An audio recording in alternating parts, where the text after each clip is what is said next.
When we say poem for Abdul Ansari, he's using a style called Saj, which is, it's not really a normal poem. It has an internal rhyme. So it has some rhyme, but it is the intimate sayings or supplications of Ansari. They are all like this. So I've already translated this so that the English would be coherent. O God of mine, the water of your favor reached a stone, and the stone was impregnated.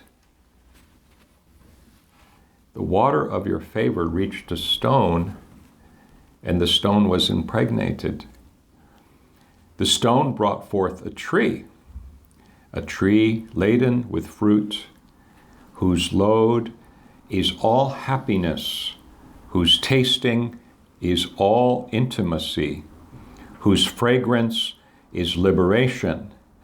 A tree rooted in sincerities soil, branches spreading in the air of contentment, laden with the fruit of gnosis and purity, whose harvest is in seeing and meeting God. So now we'll go to the Persian and we'll come back to the English, okay? So now we are, he has the verse, there was a tafsir, an elucidation, and now there was the munajat. And now we are going to read the munajat in Persian, then go back again to the English, see? So Abdul Ansari writes, he says, Pir Tariqat Guft. So this is obviously Maibudi saying that the elder of the path has said, he means Abdul Ansari. Khudaiya, ab inayati tu ba sang rasid, sang bar gereft, sang derakht ruyanid, derakht میوه بار گرفت.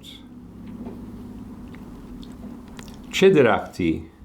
درختی که بارش همه شادی، مزهش همه انس، بویش همه آزادی، درختی که ریشه آن در زمین وفا، شاخ آن بر هوای رضا، میوه آن معرفت و صفا، حاصل آن دیدار و لقا. Nice, huh? So again, this is the style of Saj. You can hear the internal rhyme. The rhyme is irregular, but it's a lot of rhyming. That's sort of the punctuation of it is in these rhymes. So again, the English for this,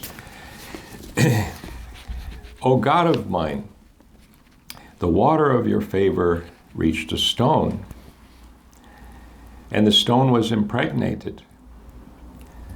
The stone brought forth a tree laden with fruit, whose load is all happiness, whose tasting is all intimacy, whose fragrance is liberation, a tree rooted in sincerities soil, branches spreading in the air of contentment, laden with the fruit of gnosis and purity, whose harvest is in seeing and meeting God. What do you think? It's nice, huh? So here we have, because what I'm trying to demonstrate in the series of talks about God's use of metaphor is they give a great deal of latitude and space for individual interpretation. Last time I was avoiding any specific interpretation because I wanted people to come up with their own. What you said to me earlier is sort of close to what he says in the beginning there, that it's about the person. In the commentary, it's about the soil of the self and so forth, and the tree of knowledge would come from that. But it needs water, doesn't it? Yeah. So the water would be humility and contrition. That was part of the commentary. And then we get to the Munajat, which is Ansari's own poem, and we suddenly see a strange image. What could the stone be that God impregnated with the water? In the Quran, what would it be? Heart? Yes, it would be the heart. So if you were a reader of Quran, you would know, of course, he shifted in the munajat from the nafs to the heart, right? And isn't that beautiful? Because isn't it true that there's a lot of imagery in the Quran about the heart that is so hard it cannot change. Am I right? And there's other imagery of this heart which is solid, which is like a rock, but it softens. Am I right? And this is what he's referring to. Very beautiful image of the heart. This water, you see? As we say again, if you look at the beginning of this poem, and he says, the water of your favor, Abe inayat. Have we talked about inayat here at all? We haven't. I think we have. I think we've talked a lot about it, you see, at different times. So the inayat is a very important concept for the Sufis. Saye zare saye inayat بهتر است از هزاران کوشش طاعت پرست. ذره سایه عنایت بهتر است از هزاران کوشش طاعت پرست. What does this mean? What does it mean? What's zara? A particle of the shade of the divine favor is better than thousands and thousands of efforts. Do we not say it when we say the prayer in the morning? Are we asking for His grace? How do we say that? Nasta'in, huh? Yoka nasta'in. Yoka nabudu, we turn to you and worship. Only you do we worship, and only from you do we seek favor. This is inayat. Yes? So we say it. Those of us praying, we're saying it many times a day. We should be aware of what we're saying. See, so the inayat is the divine favor, divine aid. You could also call it the divine grace from a certain point of view, but it really has this idea of helping you, see? So the favor. So yes? Let me know if there's no relationship here. I'm thinking, I'm getting a memory. Isn't there a place in the Quran where it refers to Sayyidina Isa as a word? Or no? As what? As like talking about people, like a person being a word. Is there a reference to Isa in the Quran being as his a word, mm-hmm. as a word? Mm-hmm. Because a lot of what you're saying, I'm getting imagery of Isa too, mm-hmm. as even other stories. Like he's a good word. Like you were saying in this poem, like because the soil is pure and because all of these things are pure, mm-hmm. only pure can come from it. Yeah. And then we have these stories of Isa, like, you know, or maybe it wasn't Isa, how he's walking and he sees the dead carcass and mm-hmm. aren't the teeth beautiful? So you're getting... So the idea of the creative word, yes. Normally it's attributed solely to God, huh? Kon fayakun. Be. And it was, yes? Not only would you say Jesus is a word, but in much of Sufi literature, they will say, and we traveled and we went and we met Sheikh so-and-so, who is one of the words of God. In Iran today, a person of religious authority is called Ayatullah. He is an ayah, he is a word of God, you see? So this idea of human beings being a Quran or being a word of God is a very familiar idea. But here what I love is this imagery that, because to me, what a good poet will do and a good thinker is they will know what the verse was. They will even know what the commentary, including their own commentary, is, and they will decide to add a nuance to it. And here, it's not about a soil, is it? At first. It's about a rock, sang, Saying is a rock. It's a stone. It's hard. And he says that this water, huh? Again, the English. The water of your favor, of your inayat. And this favor has the sense of a mixture of help, but with barakah, with blessing to it. You see, so you can't just use the idea of help on its own. You would have, so in English we would say favor. The favor's coming from God, you see. Being favored also means being helped. And so it's the water of this reaches the stone. And like in the Quran, some of them, they're like stone and they cannot change unless what? Some of the stones, the only way they can change is what? They're heated and then they crack open. So in other poems we may see the fire of love, it cracks the stone. But here Abdul Ansari, he's working with this verse specifically because it's right there where this tafsir is. And he says that it's a water of favor, reaches the stone is impregnated. It would have to be something, because from the stone there's growing out a tree. Isn't that the tree of life coming from the heart that actually was able to accept the water? You see? And if you've ever seen the way rocks work, they have minerals, and some trees deliberately grow in rocks and split them because of the roots expanding, and then they can take the minerals from the rock more easily. So Ansari, we don't know what he would have been aware of, but he was living in an area where there was a lot of agriculture, there were a lot of things, but he was very aware his specialty was Quran. And he had memorized all of the Quran, see? So that's interesting.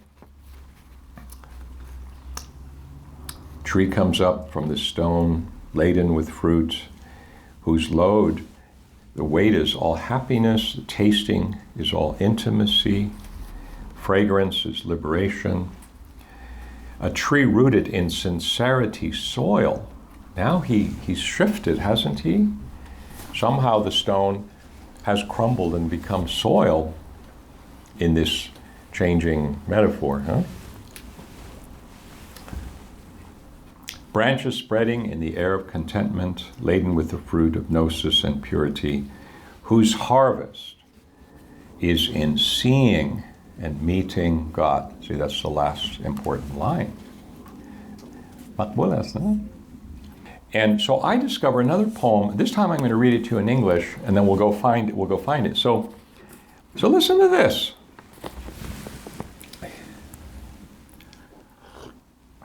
This one starts out, O king, the water of your favor reached a stone, and the stone was impregnated. This is a different poem, see? From the stone grew a fruit tree, bearing fruit of sweet taste and flavor. O Lord, the memory of you enlivened the heart, and it sowed the seed of loving kindness. It caused the tree of happiness to grow and bear the fruit of liberation. When the earth is soft and of good soil and receptive clay, from that seed there only grows a good tree, whose unique fragrance is of the season of the ancient pact. If it were any other, that would be the growth of an inauspicious tree. So I find this poem as I'm doing my research, and I say, wait a minute, this is very similar to the other poem, right?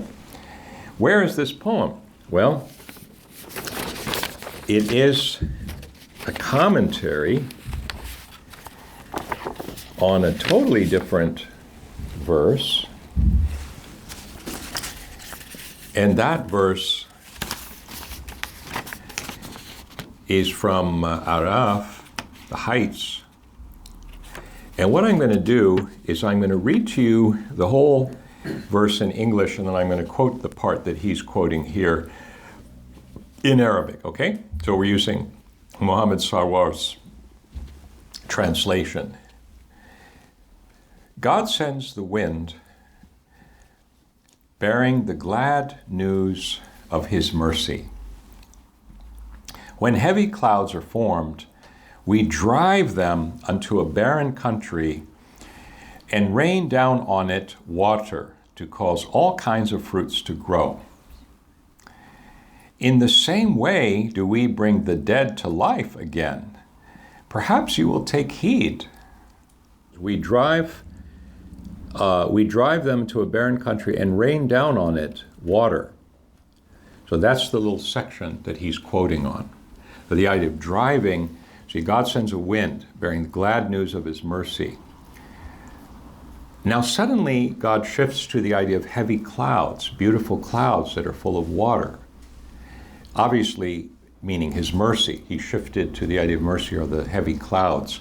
And he says, we drive them unto a barren country and rain down on the barren country water. Okay, so that's the little section that he's doing the commentary on. After that, it says to cause all kinds of fruits to grow. In the same way do we bring the dead to life again. Okay, but the little section we're looking at is this idea of driving the clouds and raining down on a soil that's barren. Isn't that similar to the rock that was barren? You see? So here we have a wonderful thing, because he says, so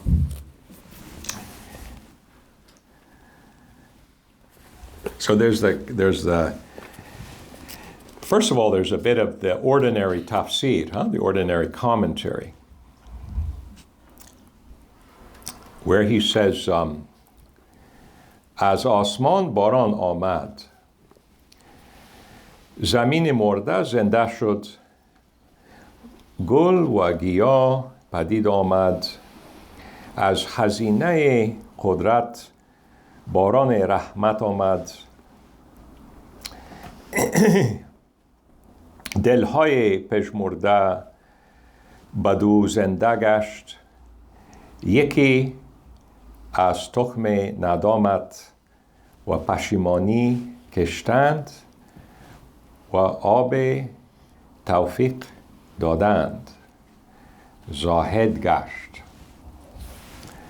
یکی را تخم عنایت کشتند و آب رعایت دادند تائب گشت یکی را تخم هیبت کشتند و آب تعظیم دادند عارف گشت.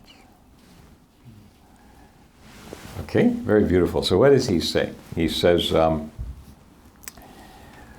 from the skies came a rain, and the dead earth became alive again. Flowers and greenery appeared. And from the treasury of God's power, the rain of mercy came. And the hearts that had withered and dried again became alive. For one of them, the seed of contrition and sorrow was sowed, and the water of God's help was given. And this became an ascetic, Zahid. This person. For one of them, the seed of grace was sowed, and the water of proper observance of the religion was given, and this person became a repentant person. And one of them, it was the seed of awe that was sown. And it was the water of magnification of the divine was given, and this person became the Gnostic. Okay? So now he starts the poem. I already read it once in English, I'll read it in Persian, come back to the English. پادشاها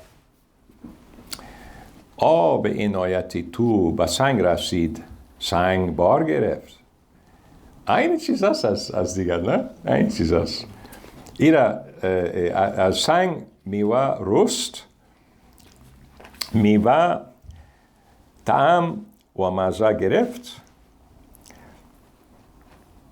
پروردگار یاد تو دل را زنده کرد و تخم مهر افکند درخت شادی رویانید و میوه آزادی داد چون زمین نرم باشد و تربت خوش و طینت قابل از آن تخم جز شجره طیبه نروید و جز عطر عهد بیرون ندهد اگر جز از آن باشد جز شجره خبیثه از آن نروید. So again, the poem, the munajat that I translated, the part that interests us, this is, it starts differently. O king, the water of your favor reached a stone. The stone was impregnated. From the stone grew a fruit tree, bearing fruit of sweet taste and flavor. O Lord, the memory of you enlivened the heart, and it sowed the seed of loving kindness, caused the tree of happiness to grow, and bear the fruit of liberation. When the earth is soft and of good soil and receptive clay, from that seed there only grows a good tree whose unique fragrance is of the season of the ancient pact. Because you see the words there that he's using in Persian is a deliberate tajnis, where he is talking about the atri ahad. So ahad could be the season, but he's really talking about the perfume of alast. See, that's really what he's referring, the season of alast, the season from before things originated. So when he says, Azan